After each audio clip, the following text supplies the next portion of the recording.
the first time where a sound money lost to a weak money. And it was really just because of convenience, right? Like gold lacked divisibility, it lacked portability. And so that led rise to all this financial abstraction. And it seems like over time, that financial abstraction got even more and more opaque, more and more complex.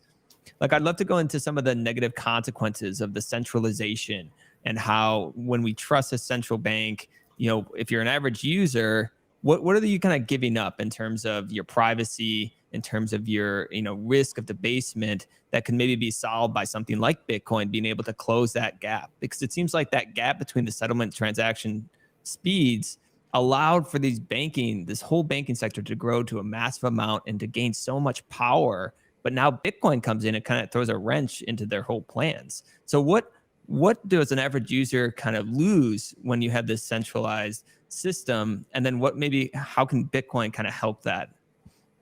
Sure. In the past couple centuries, most technologies that made money more efficient came at the cost of more centralization. Basically, they introduced a further degree of centralization in order to add a degree of efficiency to the system.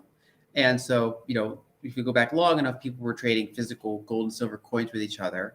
Then they graduate to banknotes and other types of paper instruments where they're still fairly private and they're sound and they're backed, but they rely on a counterpart to actually have the gold, or at least most of it.